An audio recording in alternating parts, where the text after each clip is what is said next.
ఏది జర్నలిజం, ఎవరు జర్నలిస్టు? నిజానికి స్వాతంత్రం వచ్చి 75 ఏళ్ళు పూర్తయిన తర్వాత కూడా ఎవరో రాజకీయ నాయకులు చెబితే ఎవరు జర్నలిస్టు అని నిర్ధారించే పరిస్థితికి రావడమే ఒక దౌర్భాగ్యకరమైనటువంటి అంశం. అలాంటి అంశం మీద ఈరోజు మనం ఈ సోమాజిగూడ, నేను ప్రెస్ క్లబ్ బదులు కళ్ళు కంపౌండ్ అంటమ్మా. ఎందుకంటున్నా అంటే ఇది సోమాజిగూడ ప్రెస్ క్లబ్ కాదు, ప్రెస్ పబ్బు అని చెప్పి అన్నది వాళ్ళే, కళ్ళు కాంపౌండ్ అన్నది వాళ్ళే, కొత్త కొత్త నామకరణాలు చేస్తూ ఉన్నారు. అట్లాంటి దగ్గర ఆద్య టీవీ వాళ్ళు ఈరోజు ఇక్కడ ఒక రౌండ్ టేబుల్ సమావేశాన్ని ఏర్పాటు చేశారు. నిజానికి ఒక రిక్రియేషన్ కోసం మనంగా ఏర్పాటు చేసుకున్న ప్రెస్ క్లబ్లను తూలనాడుతున్నారు. జర్నలిస్టు వృత్తిని దైవంగా భావించి వృత్తి ఆధారంగా పనిచేసే జర్నలిస్టులను చులకన భావంతో చూస్తున్నారు. జర్నలిస్టులు అనేటటువంటి వాళ్ళ చెంప చెల్లు అనిపిస్తామనేటటువంటి ధైర్యంతో కూడినటువంటి మాటలు మాట్లాడుతున్నారు. అసెంబ్లీ సాక్షిగా బట్టలు కూడా తీసుకొడతామని చెప్పేసి బహిరంగంగా వ్యాఖ్యానాలు చేస్తున్నారు. నిజానికి భావ ప్రకటన స్వేచ్ఛ మనకుందా, ఈరోజు రాజకీయ నాయకులకుందా అనేటటువంటిది ఈరోజు కొత్త అంశం. ఏది పడితే అది, ఏది నోటికి వస్తే అది. నిజానికి ఒకప్పుడు పరిస్థితులు ఇలా లేకుండే. ఏదో సరే ప్రెస్ మీట్లలో పెట్టినప్పుడు లేదా చిట్ చాట్లలో కలిసినప్పుడు ఏదైనా వాళ్ళ మనసు నొప్పించుంటే, బాధ కలిగించుంటే అక్కడికక్కడే వాటిని ఎవరైతే ఇదిమిత్తంగా చేసినటువంటి వాళ్ళు ఉన్నారో వాళ్ళపైనే ఆ వ్యాఖ్యానాలు ఉండేవి. కానీ ఈరోజు జర్నలిస్టు సమాజాన్నంతా ఒక గొడుగు కిందికి తీసుకొచ్చి జర్నలిస్టులు అనేటటువంటి వాళ్ళే తప్పు చేస్తున్నారు, జర్నలిస్టులంతా దొంగలే అనేటటువంటి ఒక భావనను తీసుకొచ్చేటటువంటి ఒక ప్రయత్నాన్ని ఈరోజు బలవంతంగా ముఖ్యమంత్రి చేస్తున్నట్లు మనకు స్పష్టంగా తెలుస్తుంది. మరి నిజంగా ఆయన పాదయాత్ర చేస్తున్నప్పుడు కానీ, అధికారంలో రావడానికి అర్రులు చేస్తున్నప్పుడు కానీ ఇదే జర్నలిస్టులు ఆయనకు ఊతకర్రగా నిలబడ్డారు. నిజమే, మీరు చెంప చెల్లు అనిపించాల్సిందే. ఎందుకంటే మీరు ఆ కుర్చీలో కూర్చోవడానికి మాలోని కొందరు మిత్రులు మీకు సహాయం చేసినందుకు మీరు చెంప చెల్లు అనిపించాల్సిందే. నిజమే, మీరు కేవలం 20 ఏళ్ల రాజకీయ చరిత్ర కూడా లేనటువంటి మీకు రాష్ట్రంలోనే ఒక అగ్రమైనటువంటి పీఠం మీద కూర్చోబెట్టడానికి మైకును నోటికి కట్టుకొని మరీ ప్రచారం చేసినటువంటి మా జర్నలిస్టులను బట్టలు ఇప్పదూసి కొట్టాల్సిందే. మన వాళ్ళలో కూడా చైతన్యం రావాలి, మన వాళ్ళలో కూడా పరివర్తన రావాలి. ఇట్లాంటి మాటలు మాట్లాడుతున్నటువంటి వాళ్ళపైన ఏ రకంగా భవిష్యత్తులో వ్యవహరించాలనేటటువంటిది కూడా ఒక దిశానిర్దేశాన్ని మనం చేసుకోవాలి. ఇప్పటికైనా ఆలోచించుకోకపోతే అన్యాయం అయిపోతాం. ఈరోజు ఈయన అన్నాడని చెప్పి రేపు పొద్దుగాల ఆయన కింద ఉండేటటువంటి నాయకులు కానీ కార్యకర్తలు కానీ ఎట్లా పడితే అట్లా ఎందుకంటే అధినాయకుడే మాట్లాడితే దిక్కు దశ లేదు. కింద ఉన్న కార్యకర్తలు ఎందుకు మాట్లాడారు? కింద ఉండేటటువంటి వాళ్ళ మంత్రికణం ఎందుకు మాట్లాడదు? సో ఈ ప్రమాదం అనేటటువంటిది కొంచెం ఉంది. ఇట్లాంటి దాన్ని మనం అధిగమించాలంటే కొంత జాగ్రత్తగా ముందుకు అడుగులు వేయాల్సినటువంటి పరిస్థితి ఈరోజు ఉంది. నిజానికి అధికారంలోకి రాకముందు జర్నలిస్టుల సంక్షేమం అన్నటువంటి ఈ ముఖ్యమంత్రి, జర్నలిస్టుల హక్కుల కోసం మాట్లాడినటువంటి ఇదే ముఖ్యమంత్రి మరి అధికారంలోకి వచ్చి 2 ఏళ్ళు కావస్తుంది. ఇప్పటి వరకు గత ప్రభుత్వం ఇచ్చినటువంటి అక్రిడేషన్ కార్డులే ఈ రోజు కూడా నడుస్తున్నాయి స్టిక్కర్లు వేసుకొని. కొత్త అక్రిడేషన్ కార్డులు ఇచ్చేటటువంటి దిక్కు లేదు. ఆ రోజు గత ప్రభుత్వం ఇచ్చినటువంటి అక్రిడేషన్ కార్డులే ఈ రోజుకు చలామణిలో ఉన్నాయి. ఆ రోజు నిజానికి జర్నలిస్టులు ఎవరు అని అన్నారు.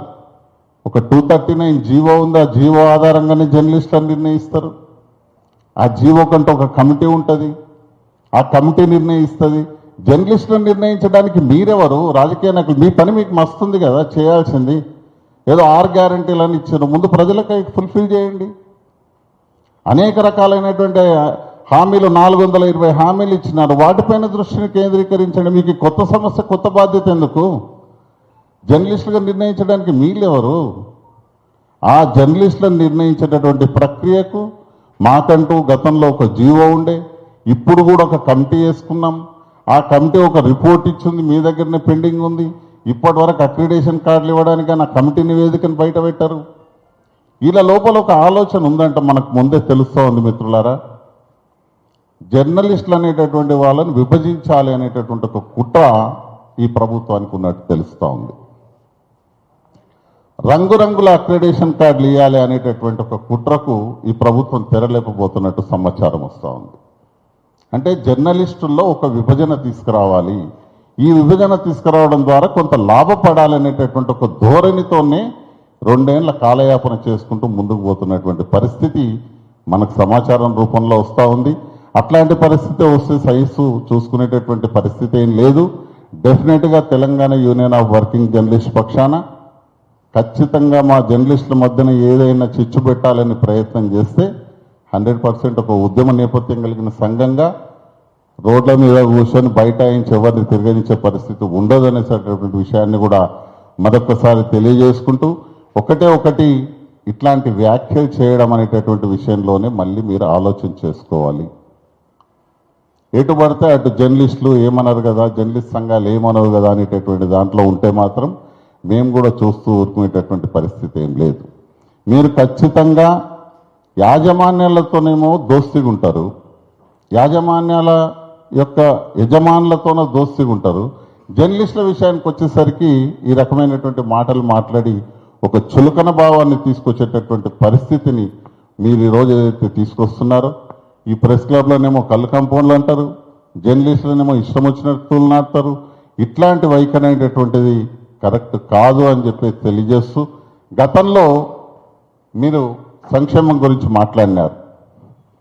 గత ప్రభుత్వం ఇచ్చిన 42 కోట్ల సంక్షేమం ఇదే ఈరోజు కూడా మీడియా అకాడమీలో ఉంది. దాని ద్వారానే మొన్న ఈ మధ్యన చనిపోయినటువంటి జర్నలిస్టులు 38 కుటుంబాలకు కూడా ₹1,00,000 సహాయాన్ని అందించిన విషయాన్ని ఈ సందర్భంగా ఎందుకు గుర్తు చేస్తున్నామంటే, రవీంద్ర భారతిలో పేట్ బషీరాబాద్కు సంబంధించినటువంటి స్థలాల పత్రాలు ఇచ్చే సందర్భంలో ఇదే ముఖ్యమంత్రి గారు 10 కోట్ల సంక్షేమ నిధిని ప్రకటించారు. ఈ రోజు వరకు 10 పైసలు ఇవ్వలే. ఇళ్ల స్థలాలు ఇంకొచ్చేసినాయి, పోతున్నాయి, అయిపోయినాయి. ఇక నెక్స్ట్ ఈ దఫా అయితే వీళ్ళకి ఇచ్చేస్తున్నాము, ఇక్కడ పేట్ బషీరాబాద్లో, అక్కడ నిజాంపేటలో ఇచ్చేస్తున్నాము. ఇంకా మీరు కొత్త వాళ్ళు ఇప్పట్లో అడగకుండా బా, మేము న్యూ సిటీ వస్తుంది కొత్తగా, అక్కడ ఆ న్యూ సిటీలో వచ్చే టర్మ్ కూడా నేనే ముఖ్యమంత్రిని అయితే అప్పుడు ఇస్తా అన్నాడు. ఈ ఉన్నది కాస్త సుప్రీంకోర్టు తీర్పుతోనే పోయింది. అయ్యా మీరు వచ్చి 2 ఏళ్ళు అవుతుంది, అక్రిడేషన్ కార్డులు ఇయ్యలే, రూపాయి సంక్షేమ నిధి చెల్లించలే, ఇళ్ల స్థలాల ఊసే లేదు. జర్నలిస్టులు ఎక్కడ ఏం అడుగుతారో అనేటటువంటి ఒక భయంతోన, ఒక ముందస్తు ప్రణాళికతోన జర్నలిస్టుల పైనే విరుచుకుపడేటటువంటి ధైర్యాన్ని, సాహసాన్ని మీరు చేసి వార్తల్లో నిలుస్తున్నటువంటి సందర్భాన్ని నేను ఒకసారి గుర్తు చేస్తా ఉన్నా. ముందుగా మీరు ఇచ్చినటువంటి మాటలకు కట్టుబడి ఉండండి, మీరు ఇచ్చినటువంటి దాన్ని చేసి చూపెట్టండి. మీరు ఏదైతే మాట ఇచ్చినారో ఆ సంక్షేమ నిధిని ముందు విడుదల చేయండి. జర్నలిస్టుల మీద మీకు ప్రేమ లేదనేది ఇక్కడే తేలిపోతూ ఉంది. అట్లాంటి వ్యక్తి ఈ ముఖ్యమంత్రి అనేటటువంటి విషయాన్ని మరొకసారి తెలియజేస్తూ, మిత్రులారా, డిజిటల్ మీడియా అంటే ఎక్కడో పైనుంచి ఊడిపడ్డది కాదు. ఇదే డిజిటల్ మీడియాలో చాలామంది మెయిన్ స్ట్రీమ్లో పనిచేసినటువంటి మిత్రులే ఈ డిజిటల్ మీడియాలో కూడా వస్తూ ఉంటారు. దీన్ని దృష్టిలో పెట్టుకొని గతంలో మేము, మా అధ్యక్షుడు అయినటువంటి అల్లనారాయణ గారు, వీళ్ళంతా కూడా సీనియర్ జర్నలిస్టులు, వీళ్ళంతా వివిధ పత్రికల్లో, ఛానల్లో పనిచేసి ఆయా యాజమాన్యాలతో ఉన్న పడకను, ఆ యాజమాన్యాల యొక్క వల్ల ఏదో వాళ్ళు తీసేయడం వల్లనో ఈరోజు వీళ్ళు యూట్యూబ్ ఛానల్స్ పెట్టుకొని బతుకుతున్నారు. కాబట్టి ఖచ్చితంగా వీళ్ళను కూడా మనం గౌరవించుకోవాలనేటువంటి ఒక ఉద్దేశంతోన 10 ఏళ్ల ఎక్స్పీరియన్స్ ఉన్న ప్రతి డిజిటల్ జర్నలిస్ట్ కూడా ఆ రోజు మనం ఇండిపెండెంట్ జర్నలిస్ట్గా అక్రిడేషన్ కార్డు ఇచ్చుకొని గౌరవించుకున్నాం. ఎందుకంటే వాళ్ళు మన మిత్రులే.